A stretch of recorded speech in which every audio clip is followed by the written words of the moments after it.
जोरदार स्वागत है आपका चैनल पे।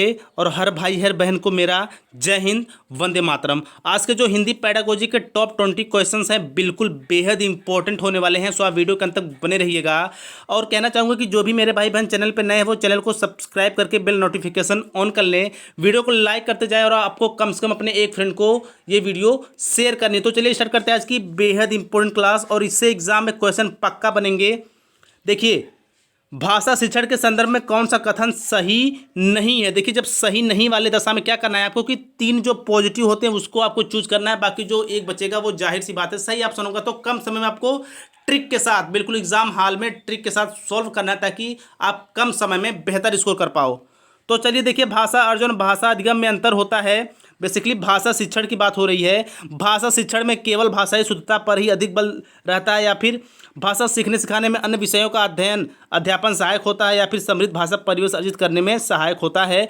बात क्या हो रही है भाषा शिक्षण के संबंध में, जो सही नहीं है वो है ऑप्शन नंबर बी, यानी कि भाषा शिक्षण में केवल भाषाई शुद्धता पर ही अधिक बल रहना क्या है, भाषा शिक्षण के संबंध में यह सबसे उचित कथन नहीं है, यानी कि इनकरेक्ट ऑप्शन है। आगे चलते हैं क्वेश्चन नंबर 2 की तरफ। देखिए, अध्यापक द्वारा छात्रों की क्षमता के अनुसार पाठ को डाट डाट डाट पढ़ाना। देखिए, मान लीजिए कोई क्लासरूम है, उसमें कोई अध्यापक एक बच्चे की क्षमता के अनुसार पढ़ाना चाहता है, तो वो क्या होगा, व्यक्तिगत भिन्नता का सिद्धांत, सहचर्य का सिद्धांत, चयन का सिद्धांत, या फिर अनुबंधन का सिद्धांत। तो देखिए, अध्यापक द्वारा छात्रों की क्षमता के अनुसार पढ़ाना क्या कहलाता है, वो कहलाता है चयन का सिद्धांत। चयन का सिद्धांत का मीन्स क्या हो गया कि बच्चे की क्षमता के अनुसार जो सर होंगे, जो अध्यापक होंगे, वो क्या करेंगे, पाठ्यक्रम का चुनाव करेंगे, उसके उपरांत बच्चे को चीज़ों को सिखाएंगे और बच्चा बिल्कुल चीज़ों को अच्छे ढंग से सीखेगा भी, उसका जो अधिगम स्तर होगा वो बेहतर और बढ़िया होगा। देखिए, जो सारी की सारी चीज़ें मैं बिल्कुल पानी की तरह क्लियर बताता हूँ ताकि पहली बार में चीज़ें आपके सामने बिल्कुल क्लियर रहे, आपके माइंड में सेट हो जाए, सेफ हो जाए, और यही जो आपकी अंडरस्टैंडिंग है काम देने वाली है आपको एग्जाम हॉल में। और ये जो टॉप 20 क्वेश्चन है बिल्कुल मोस्ट वांटेड क्वेश्चन है, जो एग्जाम में हर साल किसी न किसी तरह से जरूर पूछे गए हैं। देखिए, बात क्या हो रही है बीएफ स्किनर के संबंध की, पुनर्बलन के सिद्धांत से, मातृभाषा के सिद्धांत से, बाल केंद्रता के सिद्धांत से, या फिर जीवन संबंधी सिद्धांत से। देखिए, जो हमारे मनोवैज्ञानिक हैं इनसे भी, इनके विचार से, यानी भाषा शिक्षण में इनके जो विचार हैं, इनके जो एक्सपेरिमेंट है, इससे क्वेश्चन पक्का पूछा जाता है। इसलिए चैनल पर जाइए, वहाँ पर प्लेलिस्ट बनी है ईवीएस हिंदी पेडागोजी की प्रीवियस ईयर के क्वेश्चन है, मैथ पेडागोजी के मोस्ट वांटेड क्वेश्चन है। आप चैनल पे प्लेलिस्ट में जाइए, वहाँ पे सारी की वीडियो देखिए। यदि आपको पहली बार में सीटेट क्रैक करना है और बेहतर नंबर के साथ, तो चैनल को सब्सक्राइब करिए और हमारे साथ बने रहिए। देखिए, जो क्वेश्चन नंबर 3 है, इसका जो सबसे सटीक ऑप्शन है वो है पुनर्बलन का सिद्धांत, यानी बीएफ स्किनर का संबंध किससे है, बीएफ स्किनर का संबंध है पुनर्बलन से। अच्छा, पुनर्बलन मीन्स होता क्या है, तो पुनर्बलन मीन्स होता है किसी काम को बार बार करना। तो यानी कि पुनर्बलन का सिद्धांत किससे संबंधित है, तो वो संबंधित है स्किनर से। तो आई होप आप समझ गए होंगे। आगे चलते हैं क्वेश्चन नंबर 4 की तरफ। अध्यापक छात्रों को पढ़ाने के लिए चित्रों का प्रयोग करता है। किसका प्रयोग करता है, चित्रों का प्रयोग करता है। तो अध्यापक शिक्षण अधिगम प्रक्रिया में किस सिद्धांत का प्रयोग कर रहा है, यानी कि मान लीजिए कोई क्लासरूम है, उसमें जो सर हैं वो बच्चों को अधिगम कराने के लिए, चीज़ों को बताने के लिए या पढ़ाने के लिए चित्रों का प्रयोग करते हैं। तो अध्यापक द्वारा जो अधिगम प्रक्रिया में किस सिद्धांत का प्रयोग किया जा रहा है, सहचर्य का सिद्धांत, बाल केंद्रिता का सिद्धांत, अनुपात एवं क्रम का सिद्धांत, या फिर ऑप्शन नंबर डी निश्चित उद्देश्य एवं पाठ्य सामग्री का सिद्धांत। देखिए, क्वेश्चन नंबर 4 का जो सबसे सही ऑप्शन है वो है ऑप्शन नंबर ए, यानी कि सहचर्य का सिद्धांत। तो यानी कि चित्रों का प्रयोग करता है अध्यापक शिक्षण अधिगम प्रक्रिया में, तो वह सिद्धांत किसका प्रयोग कर रहा है, किस सिद्धांत के अंतर्गत आता है, वो आता है सहचर्य के सिद्धांत के अंतर्गत। आगे चलते हैं क्वेश्चन नंबर 5 की तरफ। देखिए, भाषा शिक्षण छात्रों की व्यक्तिगत विभिन्नताओं की पहचान कर शिक्षण सिद्धांतों का चयन करता है। यह स्पष्ट करता है कि, देखिए क्वेश्चन को मैं एक बार फिर से रिपीट कर देता हूं कि भाषा शिक्षण छात्रों की व्यक्तिगत विभिन्नताओं को पहचान कर शिक्षण सिद्धांतों का चयन करता है, यह स्पष्ट करता है। देखिए, बेहद इंपॉर्टेंट क्वेश्चन है, बिल्कुल इसी स्तर के क्वेश्चन पूछे जाने वाले हैं आपके सीटेट में। सो वीडियो आपके लिए बेहद ही इंपॉर्टेंट है। अध्यापक अपने विषय का ज्ञाता है, अध्यापक को शिक्षण विधियों का ज्ञान है, अध्यापक बाल मनोविज्ञान का ज्ञाता है, या फिर उपरोक्त सभी। क्वेश्चन नंबर किसकी बात हो रही है, ये क्वेश्चन नंबर है 5। तो इसका जो सबसे सही ऑप्शन है वो है क्वेश्चन नंबर 5 का ऑप्शन नंबर सी यानी कि अध्यापक बाल मनोविज्ञान का ज्ञाता है। देखिए, जब बच्चे के हिसाब से कोई अध्यापक क्या करता है, चुनाव करता है चीज़ों को कराने का, समझाने का या फिर पढ़ाने का, तो जाहिर सी बात है कि वो अध्यापक के अंदर, उस मैम के अंदर बोलो मनोविज्ञान के क्या है, वो ज्ञाता है। उसके अंदर जो मनोविज्ञान संबंधित चीज़ें हैं उसके अंदर एकत्रित हैं, वो चीज़ों का प्रयोग करना जानता है। आगे चलते हैं, क्वेश्चन नंबर देखिए 6 की तरफ। भाषा शिक्षण के लिए आवश्यक है। भाषा शिक्षण की बात हो रही है यहाँ पे। स्वयं का मूल्यांकन करने की योग्यता, छात्रों का मूल्यांकन करने की योग्यता, नवाचारों का ज्ञान या फिर उपरोक्त सभी। बात किसकी हो रही है, भाषा शिक्षण के लिए आवश्यक की। तो भाषा शिक्षण के लिए क्या आवश्यक हो सकता है, ऑप्शन नंबर डी यानी कि उपरोक्त सभी। देखिए, भाषा शिक्षण के लिए स्वयं का मूल्यांकन भी यानी स्वयं के मूल्यांकन करने की योग्यता भी बेहद ही इंपॉर्टेंट है। साथ ही साथ छात्रों का मूल्यांकन करने की योग्यता भी इंपॉर्टेंट है। नवाचारों का ज्ञान भी इंपॉर्टेंट है। इसलिए जो 3 ऑप्शन बिल्कुल सही है, यानी कि ऑप्शन नंबर डी यानी उपरोक्त सभी भाषा शिक्षण के आवश्यक तत्व हैं। आगे चलते हैं, भाषा शिक्षण में मातृभाषा का महत्व नहीं है। देखिए, नहीं वाले क्वेश्चन से आपको बिल्कुल सावधान रहना है। तो देखिए, बच्चों के अनुभव उनकी मातृभाषा में होते हैं। भाषाई कौशल में निपुणता प्राप्त करने के लिए या फिर मातृभाषा में शिक्षण प्रक्रिया में बाधक होता है, या फिर शिक्षार्थी के मध्य संप्रेषण स्थापित करने में सहायक होता है। देखिए, क्वेश्चन नंबर 7 भाषा शिक्षण में मातृभाषा का महत्व पूछ रहा है।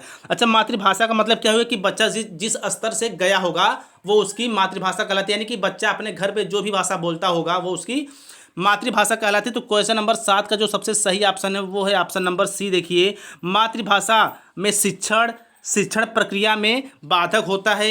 ये जो क्या है, बिल्कुल सही नहीं है। देखिए, क्वेश्चन में क्या कहा जा रहा है, महत्व नहीं है, यानी कि जब नहीं है तो निगेटिव वाला ऑप्शन क्या है, सी है। आगे चलते हैं, क्वेश्चन नंबर 4 की तरफ। देखिए, मातृभाषा शिक्षण से अभिप्राय है। मातृभाषा शिक्षण से यानी कि मदर टंग की बात हो रही है यहाँ पे। तो देखिए, बच्चों को उनकी माता की भाषा में शिक्षा देना। बी कहा जा रहा है बच्चों को उसकी प्राथमिकता भाषा में शिक्षा देना। सी में कहा जा रहा है बच्चों को हिंदी भाषा में शिक्षा देना। डी में कहा जा रहा है 1 और 2 दोनों। क्वेश्चन नंबर 8 का जो सबसे सही ऑप्शन है वो है ऑप्शन नंबर डी, यानी कि फर्स्ट एंड सेकेंड ऑप्शन बिल्कुल सही है। यानी कि मातृभाषा शिक्षण से क्या अभिप्राय है, वो है बच्चों को उनकी माता की भाषा में शिक्षण देना, यानी कि मदर टंग में शिक्षा देना। और बी में क्या कहा जा रहा है कि बच्चों को उसकी प्राथमिक भाषा में शिक्षा देना। यानी कि बाकी की 2 ऑप्शन बिल्कुल सही है, इसलिए ऑप्शन नंबर डी बिल्कुल करेक्ट है, 1 और 2। आगे चलते हैं, क्वेश्चन नंबर 9 की तरफ। देखिए, भाषा शिक्षण का उद्देश्य नहीं है रचनात्मकता का विकास करना। बी में कहा जा रहा है आत्म अभिव्यक्ति। सी में कहा जा रहा है विषय वस्तु को समझाने की योग्यता का विकास, या फिर ऑप्शन नंबर डी में कहा जा रहा है उपरोक्त में से कोई नहीं। क्वेश्चन नंबर 9 की बात हो रही है। तो क्वेश्चन नंबर 9 में जो सबसे सही ऑप्शन है वो है ऑप्शन नंबर डी, यानी कि उपरोक्त में से कोई नहीं। यानी कि भाषा शिक्षण का देखिए उद्देश्य नहीं है पूछा जा रहा है। बाकी रचनात्मकता का विकास बिल्कुल भाषा शिक्षण का उद्देश्य है। आत्म अभिव्यक्ति बिल्कुल है। विषय वस्तु को समझने की योग्यता का विकास बिल्कुल है। तो इसमें पूछा क्या जा रहा था कि भाषा शिक्षण का उद्देश्य नहीं है, तो यानी कि बाकी तो तीनों हैं। तो बट जो ऑप्शन सही होगा वो क्या होगा, वो होगा ऑप्शन नंबर डी, यानी उपरोक्त में से कोई नहीं, क्योंकि 3 हैं तो डी ही वाला जाहिर सी बात है सही होगा। आगे चलते हैं क्वेश्चन नंबर 10 की तरफ। और इससे पहले कहना चाहूँगा कि आपको वीडियो शेयर करना है मेरे भाई, ताकि ज़्यादा से ज़्यादा मेरे भाई बहनों तक पहुँच सके, ताकि उनकी हेल्प हो सके और उनकी जो सीटेट की तैयारी हो उम्दा और बेहतर हो सके। देखिए, भाषा शिक्षण का संप्रेषण उपागम की बात हो रही है, यानी वार्तालाप की। देखिए, ऑप्शन नंबर ए में कहा जा रहा है कि भाषिक संरचनाओं की जानकारी पर बल देता है। बी में कहा जा रहा है संदर्भ में भाषा प्रयोग की कुशलता पर बल देता है। सी में कहा जा रहा है कि मातृभाषा प्रयोग का निषेध करता है। डी में कहा जा रहा है कि बोलना कौशल पर बल देता है। देखिए, आपको भाषा शिक्षण का संप्रेषण उपागम बताना है, क्वेश्चन नंबर 10। और जो क्वेश्चन नंबर 10 का सबसे सही ऑप्शन है वो है ऑप्शन नंबर बी, यानी कि संदर्भ में भाषा प्रयोग की कुशलता पर बल देता है। कौन बल देता है, भाषा शिक्षण का संप्रेषण। देखिए, मैंने बताया ना, संप्रेषण में क्या होता है, वार्तालाप करना, बातचीत करना। देखिए, मैं चीज़ों को बिल्कुल तोड़ तोड़ के बताता हूँ ताकि पहली बार में आपके माइंड में सेट हो जाए और चीज़ें बिल्कुल पानी की तरह क्लियर हो जाए। आगे चलते हैं क्वेश्चन नंबर 11 की तरफ। इनमें से प्राथमिक स्तर पर भाषा शिक्षण का कौन सा उद्देश्य अनिवार्यतः नहीं है। देखिए, अनिवार्यतः नहीं है, यानी जो ऑप्शन होगा वो पूरी तरह 110% नेगेटिव वाला होगा। देखिए, ऑप्शन इसके देख लीजिए और आपको कमेंट करना है कि आपको वीडियोस कैसी लगी, और एक लाइक करना है ताकि मैं ऐसी बेहतरीन वीडियोस आपको उपलब्ध कराता रहूं और आपका जो स्कोर हो बिल्कुल चरम पे हो। देखिए विभिन्न संदर्भों में प्रयुक्त शब्दों के सही अर्थ ग्रहण करना। बी में कहा जा रहा है कि विभिन्न संदर्भों और परिस्थितियों में अपनी बात व्यक्त करने की कुशलता का विकास। सी में कहा जा रहा है कि भाषा की अलंकारिक प्रयोग की क्षमता का विकास। या फिर डी में कहा जा रहा है कि मानवीय मूल्यों का विकास। क्वेश्चन नंबर 11 की बात हो रही है, तो क्वेश्चन नंबर 11 का जो सबसे सही ऑप्शन है वो है ऑप्शन नंबर सी। देखिए भाषा की अलंकारिक प्रयोग की क्षमता का विकास। किसी भी भाषा शिक्षण के अंतर्गत जो सबसे अनिवार्यतः तथ्य नहीं है, पॉइंट नहीं है, वो है ऑप्शन नंबर सी, यानी कि भाषा की अलंकारिक प्रयोग की दक्षता का विकास। देखिए बच्चा प्राथमिक लेवल का है तो जाहिर सी बात है हम उसे अलंकारिक चीज़ों पर बल नहीं देंगे, हमें उसके मातृभाषा में उसके रुचि के हिसाब से, उसके क्षमता के हिसाब से चीज़ों को सिखाना है ताकि वह चीज़ों को अच्छे ढंग से सीख सके और उसका बेहतर विकास हो सके। देखिए क्वेश्चन नंबर 12 की बात हो रही है, भाषा की कक्षा का माहौल कैसा होना चाहिए। भाषा की कक्षा की माहौल पूछा जा रहा है कि मान लीजिए क्लासरूम है, उसमें आप लैंग्वेज पढ़ा रहे हो, मान लीजिए आप हिंदी ही पढ़ा रहे हो, तो उसमें क्लासरूम का माहौल कैसा होना चाहिए। आपको ये बता रहा है कि वह कौन सा माहौल है जिसमें हम बच्चे को चीज़ों को अच्छे से अच्छे ढंग से बिल्कुल आसान तरीके से बच्चे के रुचि के हिसाब से उसको सिखा सकते हैं, समझा सकते हैं, उसको अधिगम बिल्कुल रुचिपूर्ण बना सकते हैं। देखिए ऑप्शन नंबर ए में कहा जा रहा है कि जहां बच्चों के उनकी बात कहने और सुनने के अधिकाधिक अवसर मिले। बी में कहा जा रहा है कि जहां शिक्षक बोले और अध्यापक ध्यान से सुने। सी में कहा जा रहा है कि जहां पर शिक्षक की शुद्धता पर अधिक बल हो। या फिर डी में कहा जा रहा है दीवारों पर शुक्तियां लिखी हो। देखिए अपने माइंड सेट का इस्तेमाल करिए और सोचिए कि इस जो 4 ऑप्शन दिए गए हैं इसमें वह कौन सा ऑप्शन है जहाँ पे सबसे बढ़िया माहौल बन रहा है भाषा सिखाने का। वो है ऑप्शन नंबर ए, यानी कि जहां बच्चों को उनकी बातें कहने और सुनने के अधिकाधिक अवसर मिले। देखिए अवसर मिले एक टैग भी है, ऑप्शन को सही ढूंढने। देखिए जब सकारात्मक वाक्य रहेगा, बिल्कुल पॉजिटिव क्वेश्चन रहेगा तो उसका आंसर भी पॉजिटिव होगा, इसलिए अवसर एक टैग वर्ड्स भी है। सो ऑप्शन नंबर ए बिल्कुल अच्छा होगा। अच्छा ऑप्शन नंबर ए अच्छा कैसे होगा, मान लीजिए कोई भाषा की कक्षा में हम बच्चे को जितना ज़्यादा बोलने के, कहने और सुनने के अवसर देंगे, बच्चे का भाषाई विकास क्या होगा उतना ही बेहतर और बढ़िया होगा।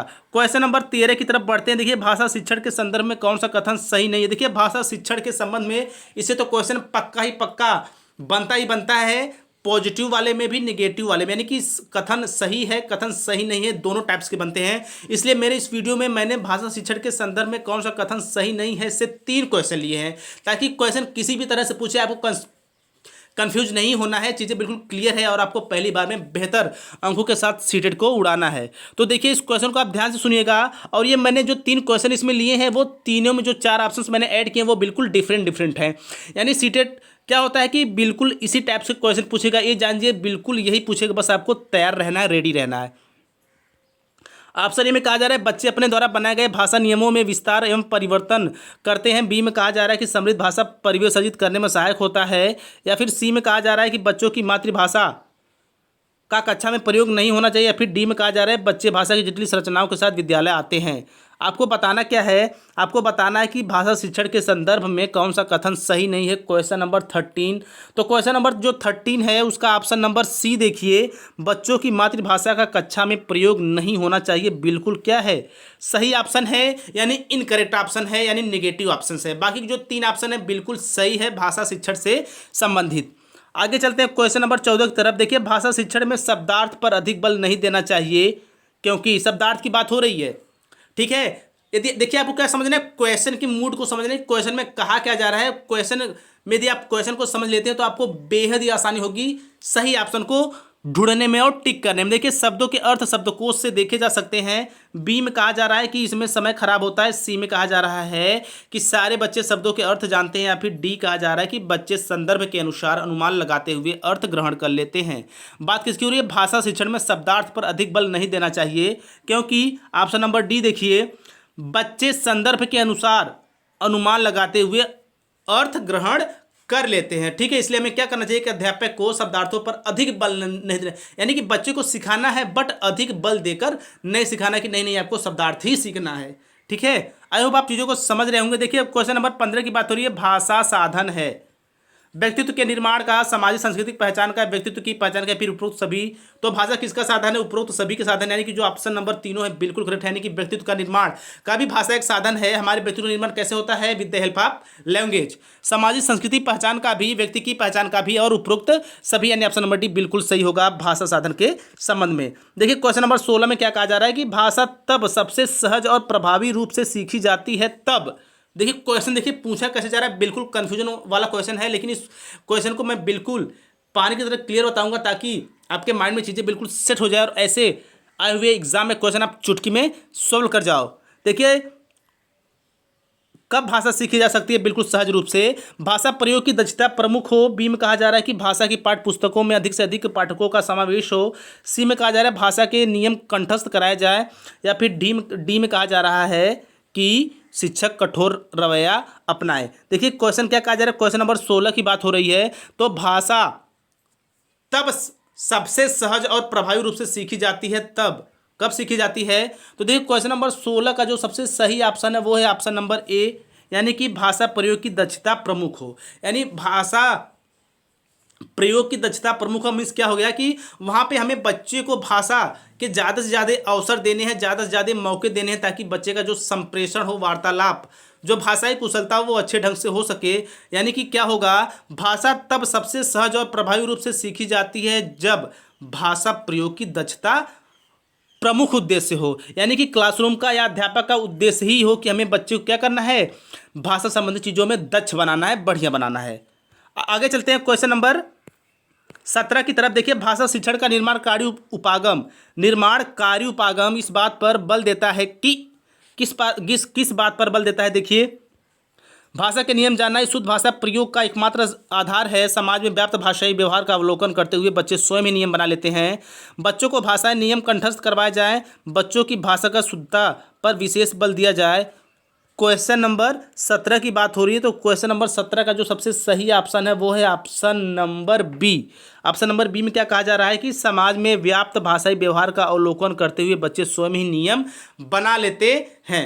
आगे चलते हैं क्वेश्चन नंबर 18 की तरफ। देखिए, भाषा की प्रकृति के संबंध में कौन सा कथन उचित है? भाषा की प्रकृति पूछ रहा है, भाषा की प्रकृति पूछ रहा है। भाषा का जितना अधिक प्रयोग किया जाए उतना ही भाषा का पकड़ मजबूत होती है। बी में कहा जा रहा है कि भाषा कठोरता से व्याकरणिक नियमों का अनुसरण करती है। सी में कहा जा रहा है कि भाषाएं एक दूसरे से संबंधित होती हैं। या फिर भाषा एक नियमबद्ध होगा, यहाँ पे नियमबद्ध व्यवस्था है। तो देखिए, क्वेश्चन नंबर क्या है, 18 की बात हो रही है, इसमें भाषा की प्रकृति के संबंध में बताना है। तो क्वेश्चन नंबर 18 का जो सबसे सही ऑप्शन है वो है ऑप्शन नंबर बी, यानी भाषा कठोरता से व्याकरण नियमों का अनुसरण करती है। यह कथन क्या है, बिल्कुल उचित नहीं है भाषा की प्रकृति के संबंध में। यानी कि भाषा का मूड कैसा होना चाहिए, बेसिकली क्वेश्चन में यही पूछा जा रहा है। तो हमें भाषा कठोरता से व्याकरण नियमों के अनुसरण करना बिल्कुल ऑप्शन गलत है। आगे चलते हैं 19 की तरफ। देखिए, निम्नलिखित में से किस उद्देश्य के लिए प्राथमिक स्तर पर भाषा नहीं सीखी जाती है? यानी कि भाषा नहीं सीखी जाती है अपनी अन्य जरूरतों को पूरा करना। बी में कहा जा रहा है कि जीवन की विभिन्न स्थितियों को साधना। सी में कहा जा रहा है भाषा का व्याकरण सीखना। फिर डी में मन की बात कहना। क्वेश्चन नंबर 19 का जो सबसे सही ऑप्शन है वो है ऑप्शन नंबर सी, यानी कि भाषा का व्याकरण सीखना। यानी कि प्राथमिक स्तर पर जो नहीं है वो क्या है, भाषा का व्याकरण सीखना। यानी कि प्राथमिक स्तर के बच्चे हैं तो हमें उन्हें व्याकरण संबंधी चीज़ों पर अधिक बल नहीं देना चाहिए, बल्कि हमें उनके मातृभाषा के या उनके परिवेश के हिसाब से चीज़ों को सिखाना चाहिए। देखिए, क्वेश्चन नंबर 20 एंड लास्ट इस सीरीज का। देखिए, प्राथमिक स्तर पर भाषा शिक्षण की प्रक्रिया में सबसे अधिक महत्वपूर्ण है। प्राथमिक स्तर पर भाषा शिक्षण की प्रक्रिया में सबसे अधिक महत्वपूर्ण है। क्या महत्वपूर्ण है आपको बताना है। पाठ्य पुस्तक में दिए गए साहित्यिक अंश की विस्तृत व्याख्या बिल्कुल जरूरी नहीं है। पठन कौशल पर अधिक बल देना बिल्कुल जरूरी नहीं है। पाठों के शब्द का अर्थ जानने के लिए शब्दकोश का प्रयोग करना बिल्कुल जरूरी नहीं है। ऑप्शन नंबर डी में कहा जा रहा है कि समाचार पत्र, पत्रिका और अन्य भाषिक सामग्री में कही गई बातों के निर्धारित सोच सरोकार की पहचान करना क्या है, बिल्कुल सही ऑप्शन है। इसलिए ऑप्शन नंबर डी बिल्कुल करेक्ट है। सो आई होप ये वीडियो आपको जरूर पसंद आई होगी। सो इस महामारी के दौरान आप घर में रहिए, स्वस्थ रहिए और साथ ही साथ तैयारी करिए अपने आगामी शिक्षक पात्रता परीक्षा की। सो मिलते हैं नेक्स्ट पार्ट में। इसी तरह हंसते मुस्कुराते स्वस्थ व्यस्त और मस्त रहिए। जय हिंद, जय भारत।